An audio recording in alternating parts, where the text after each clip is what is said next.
you have the colors posted by Mr. Jim Stillwell and Mr. Charles Clark.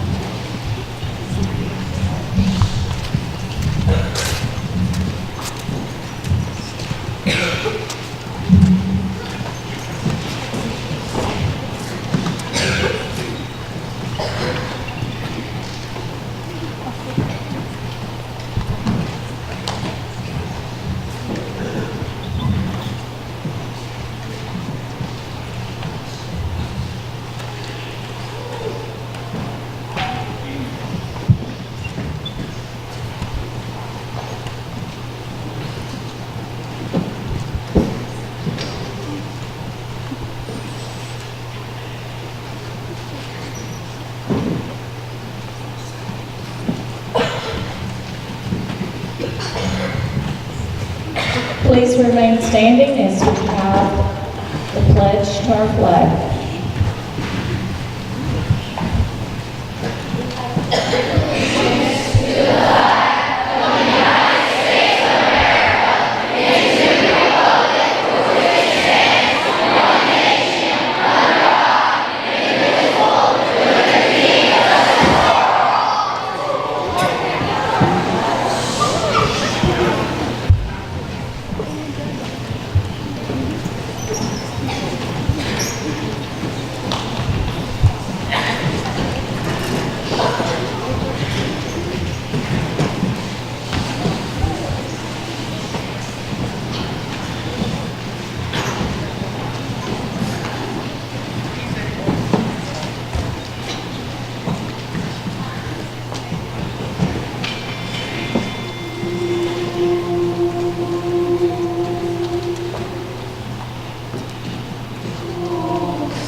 Veterans Day ceremony for 2018. It is an honor and a privilege each year for our school to be able to host this Veterans Assembly for our veterans.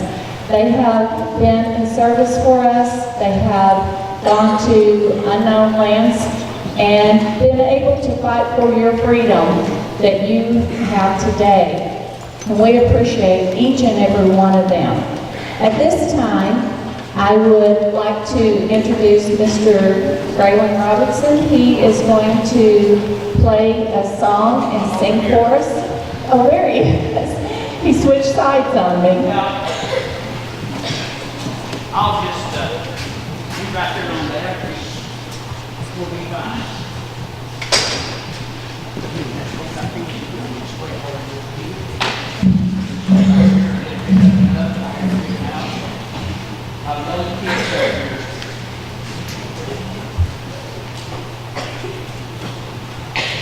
Maybe you can hear this. We didn't have a mic stand or anything. It's kind of different, but they called me and asked me to do this, and I did it a few years when I was teaching here. I retired in '16. I haven't done it in a couple of years, and I appreciate asking out to do this and honor some veterans. I've got two songs I'm going to do. One is a new one, so I had to add words to it. I haven't remembered it all yet. Old age has set in. Maybe you can hear this. I'll try to play loud. My dearest son, it's almost June. I hope this letter catches up with you and finds you well. It's been dry and it's calling for rain. Everything's the same old same here in Johnsonville. Stubborn old daddy ain't said too much, but I'm sure you know he sends his love. And she goes on in a letter from home. I hold it up and show my buddies like we ain't scared and our boots ain't muddy. They all laugh, 'cause there's something funny about the way I talk when I say, Mama, send your best, y'all. I fold it up, put it in my shirt, pick up my gun and get back to work, and it keeps me driving on.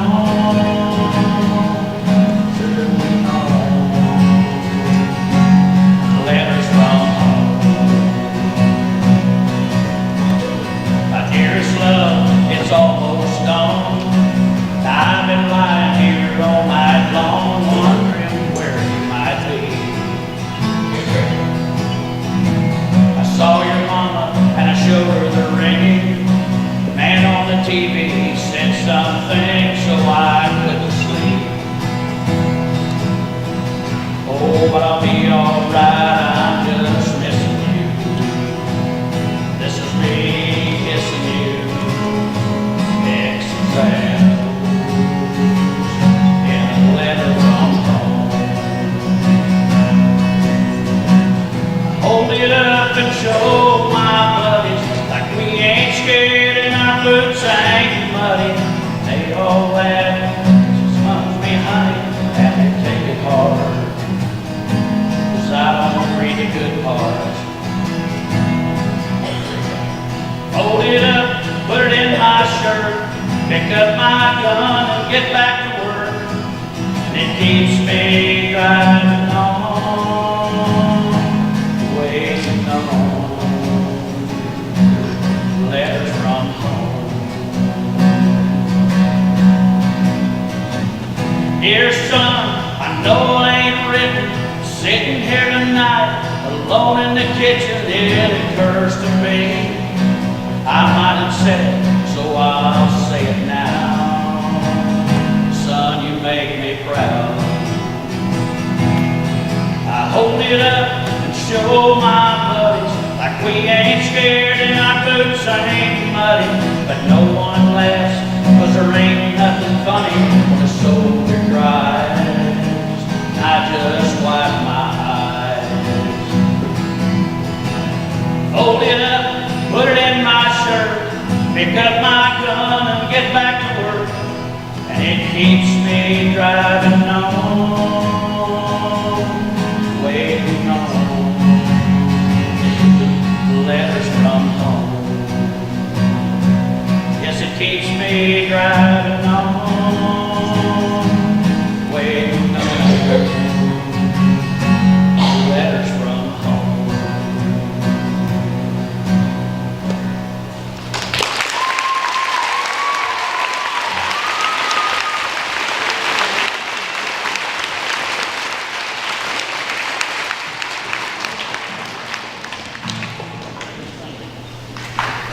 All right, one more.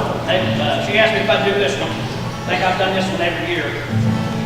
If tomorrow all the things were gone, I'd worked for all my life, and I had to start again with just my children and my wife.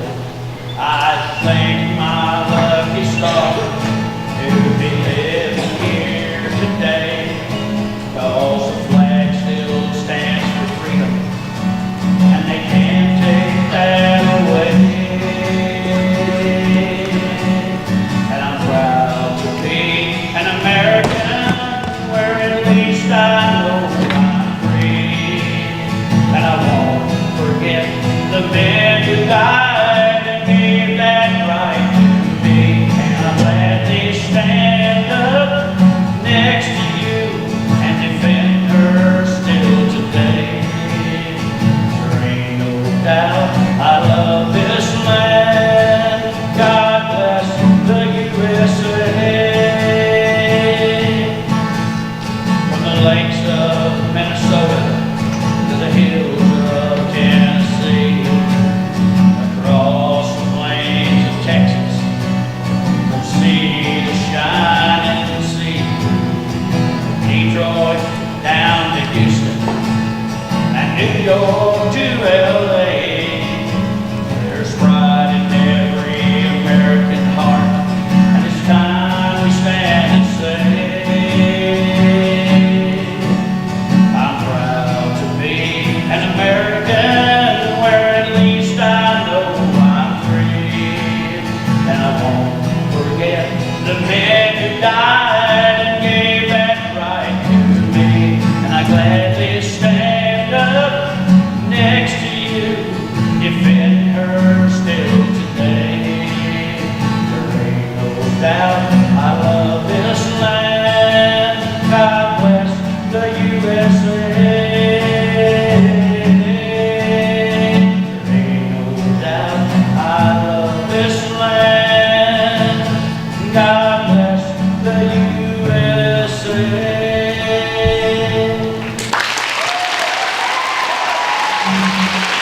Thank you, guys. Give these veterans a big hand, guys. I've got veterans in my family, and we appreciate everything they've done for us.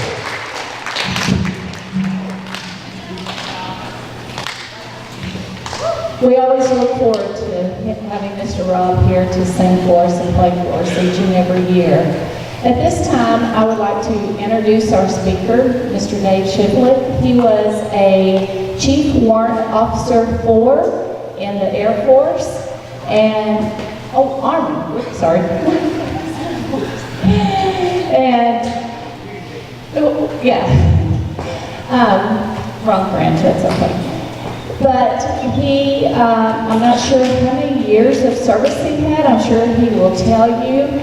And we appreciate his time to take out for us today to come and talk to all of us.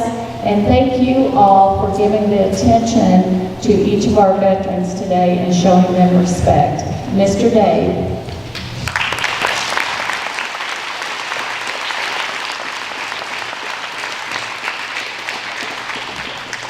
Very much. On behalf of my fellow veteran brothers and sisters that are here today, we want to thank all of you for that very heartfelt, warm reception that you've given us. For my brothers and sisters that were here, many of you were in during the Vietnam conflict, you know it was a lot different if you wore the uniform back then. So thank you very much for what you have done. This coming Sunday, on the 11th hour of the 11th day of the 11th month, was the ceasefire of one of the bloodiest wars that the United States has ever participated in. And that was what was known as the Great War, the war to end all wars. We now know it today as World War I. During that conflict, the United States military was involved for approximately 19 months. And we went from an army, a standing army of 100,000 to 4 million in that 19 months. And of that period, 2 million were in France fighting the war. And it was led by a general from here in Missouri by the name of John J. Blackjack Pershing. But That's not why we're here today. We're here to honor those people that fought and gave their lives so that each and every one of us have the right to assemble right here, and the fact that you get to study, worship, and pray in a free country because of their sacrifice. What I'd like to talk to you about during my presentation today is a motto that we had while I served on active duty. It was called, "Be all that you can be." Be all that you can be. And I'd like to tell you a story about a young student and his dream. This wasn't a very studious pupil. He grew up in a military family. He had traveled all over the United States, somewhat of a vagabond. He lived on 2 separate occasions in the country of Germany, but he always wanted to be a soldier like his father and ultimately a pilot. In the 3rd grade, his teachers told him that he could never make a living looking out a window. He would go on to prove her wrong. When he graduated from high school, the teachers were jubilant, and I secretly believe that they had their own party once he was gone to celebrate them being rid of him, and that student, folks, was me. I entered the United States Army immediately following high school at the age of 17 during the Vietnam War. My parents signed for me and gave me permission to enlist in the military. Unlike so many, I found myself loving the Army. I absolutely loved the Army. My initial enlistment was for 4 years. I was a grunt. I was initially 11 Bravo, an infantryman, and shortly after I arrived at my very first duty station, which was Fort Benning, Georgia, I got called in one day to my first sergeant's orderly room. And the first sergeant called me in, and he said back, he said, "Shiflett, we're looking at your records." And they weren't very politically correct back then. He looked at me and said, "Son, are you stupid or what?" Just like out of Forrest Gump. And at that instant, folks, at that instant, my laziness in middle school and high school came back and bit me hard.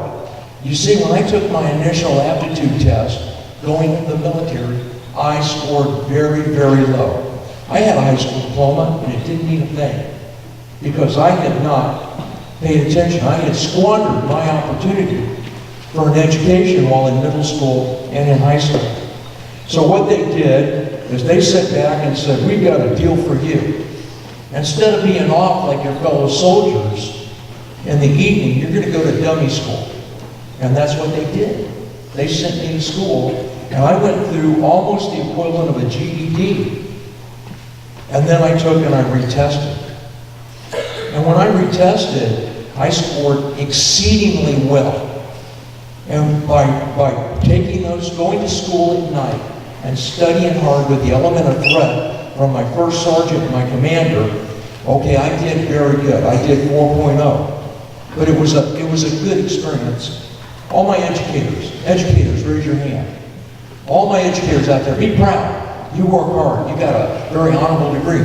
My wife of 40 years is a retired school teacher, middle school math science. But right now I want to tell you, students, as you look around and look at these educators, they've all gone to school, they got degrees in education, and they can tell you immediately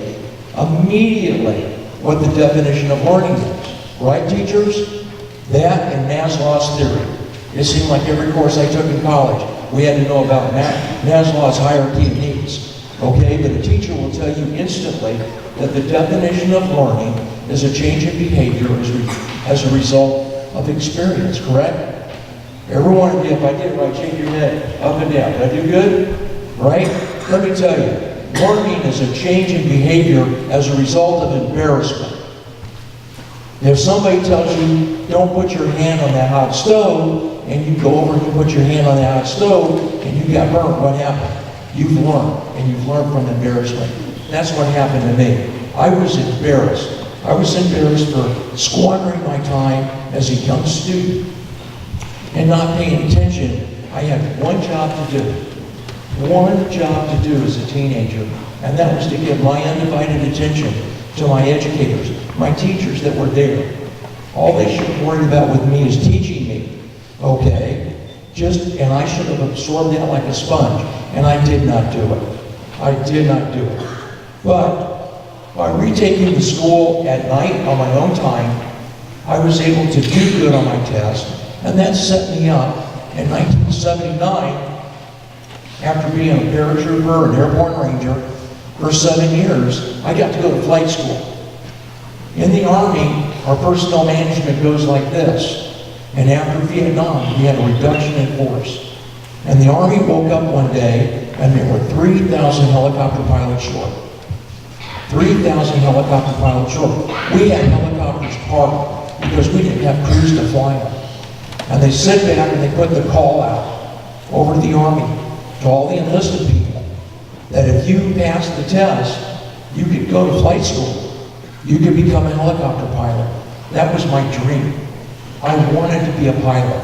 And I took the aptitude skill test for going to flight school, and I was accepted in 1979. And then in 1980, I graduated from flight school. I flew helicopters for 7 years, and I flew fixed wing for 7 years. And it was a wonderful career. I retired 25 years ago with a little more than 21 years of active duty. I retired active duty as a Chief Warrant Officer at CW4, but on my last day, I was given an honorary promotion to Chief Warrant Officer CW5. There's three things that define the person that stands before you today, and that is my belief in my Lord God, my faith, and my family, and my military experience. Some of the folks have asked me, what was the hardest thing that you've ever done in your life? Was it going to school to become a paratrooper? Was it going to school to become a ranger? Was it going to school to become a pilot with a heavy academic load?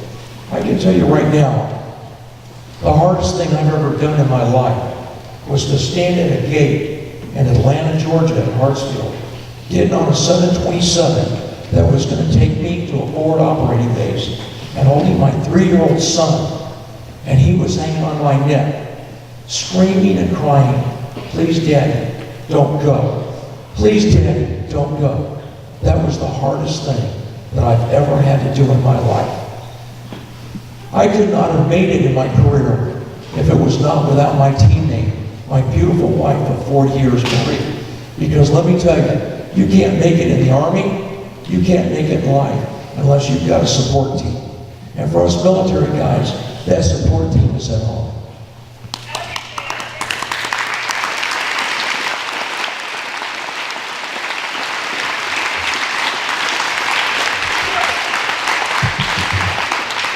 Thank you so much. One of the things that the Army prepared me for with my aviation career was for a transition when I retired from the United States Army, going to work as a manager and an aviation safety inspector with the Federal Aviation Administration. And that was a wonderful job. I did it for 22 years. And one day I got called into my office manager, and he said, "Dave, we've got a mission for you. We want you to do it because of what you've seen with veterans. Veterans that who have been hurt, veterans that have been disabled." They said, "We want you to go out and give flight checks to a special group of young people. If this program works, the military is going to extend it to disabled veterans." I went out and I gave flight checks to young people, not a lot older than you folks right here, that were paraplegics. They did not have the use of their legs.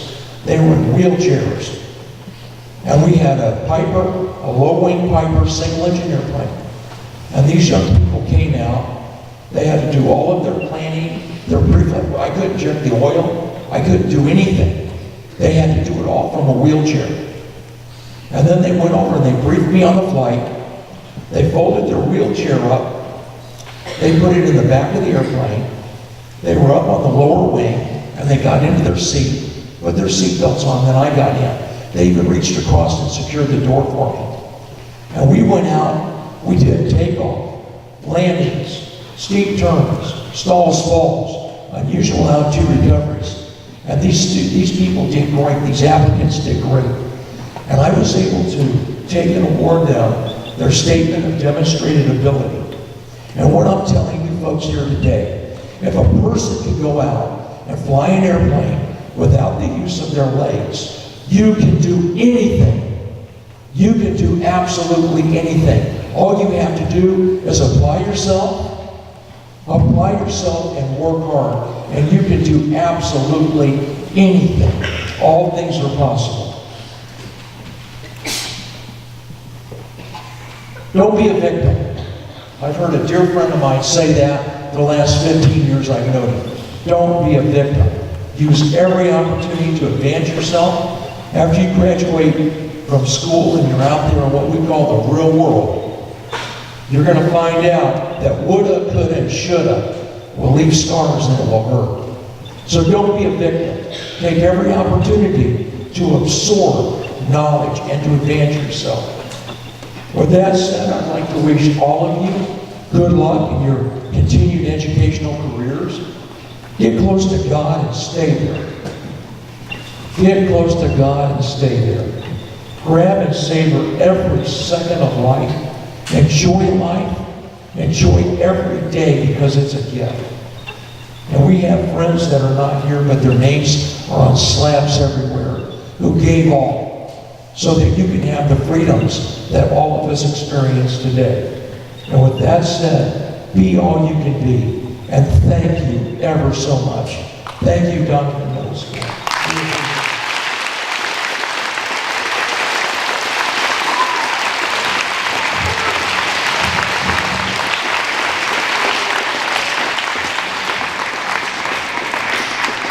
Thank you, Mr. Day. How true is that? The teachers tell you each and every day, as well as your parents, don't put limitations on yourself. Exceed and go beyond of what you thought you could do today and do it tomorrow. Do it a few years from now. You can be more than what you think you can do right now. At this time, I believe our band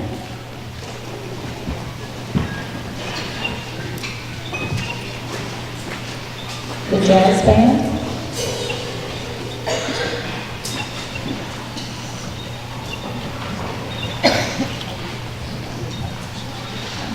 At this time, they are going to be playing the marches of the armed forces. And when they start each one, I will call out the military branch, and if you would like to stand up to stand for your military branch, the first one will be Marines. Any Marines?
Thank you. And at this time, our choir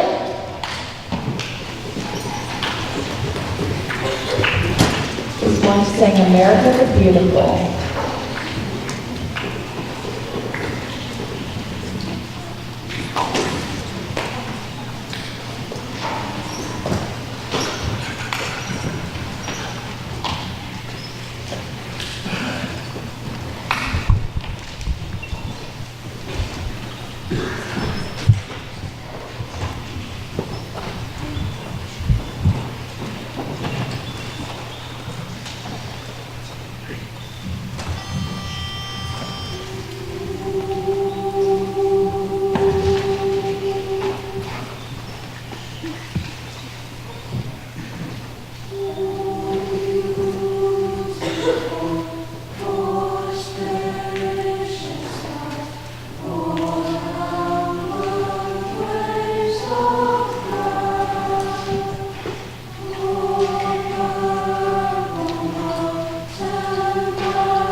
Before we close, I would like to thank all of you again.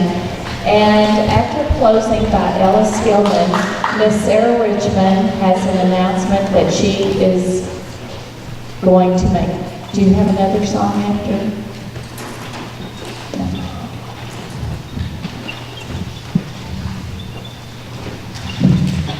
Hi, I would just like to thank all the veterans in this room and the veterans who could not be here today. Thank you so much for your service, hard work, and willingness to go in and fight on the front lines for our country. If it weren't for you, many of us in this room wouldn't be here today. I am so grateful for all of you. I'm praying for your continued safety. Thank you for all the veterans that were able to come today. I hope you all have a wonderful rest of your day.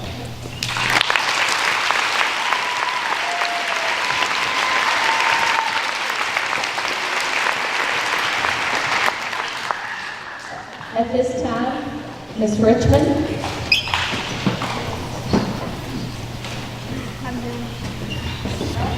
Ms. Richmond has started a project for one of her family members.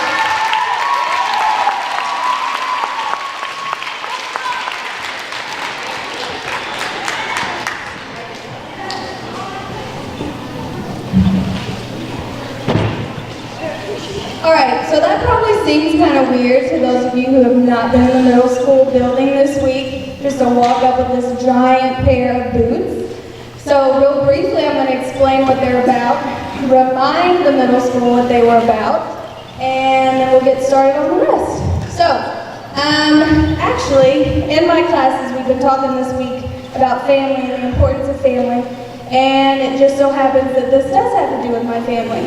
My cousin's husband is career military. He's in his 19th year, I believe, and he is in his 6th tour of duty right now. He's at Afghanistan.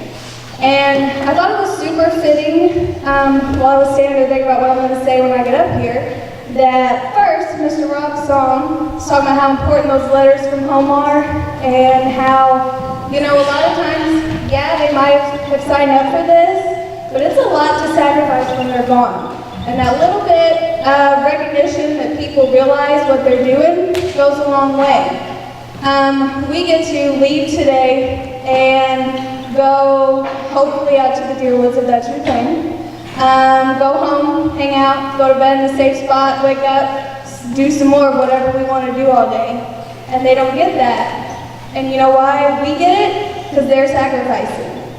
So, with that being said, my cousin and the families in her husband's unit have started doing this Miles Walk for Afghanistan, and they are trying to rack up how many steps is equivalent from their Fort Carson in Colorado to where they're stationed at in Afghanistan. And I've been sending her my miles personally, but I didn't really realize the level of competition that has been going on until recently. And with that being said, we decided that we got to get our numbers up. And I thought, you know what? We do this Veterans Assembly every year, and for the most part, we get a lot out of it. The kids behave. But how about put some action behind that? Put our money where our mouth is. Really do something about it other than just sit and listen. So I was grateful when Dr. Fish said, heck yeah, we're going to do it. So these boots, the story behind them is that they are Ryan. They are his actual boot size, and they keep holding walks until he gets back. And when he gets back, they're going to have a final walk, and he will wear them on the walk. Every event that these are in, you write on the boots where you're at, and I decided to add a little extra and give a kid a chance to be the one who carries the boots, which means they also get to sign the boots. These will be put on display at Fort Carson. They will become history for that base, along with the plaque of whoever racked the most miles. So it's kind of a big deal, even if you didn't realize it at the time. So all week I have been gathering names, and we're fixing to find out who's going to get the carry boots. So I call your name. You come down here.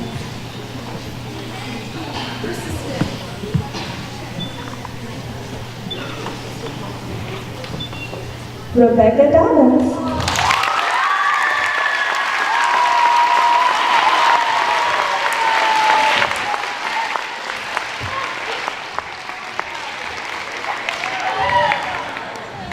Now, I have already put DMS in the school year, Donovan, Missouri. I'm going to have her sign underneath it. And I guess that since this is the wrap-up, not everybody in the gym is going with us, but all of the middle school pretty much is going with us. And we're going to be making a track.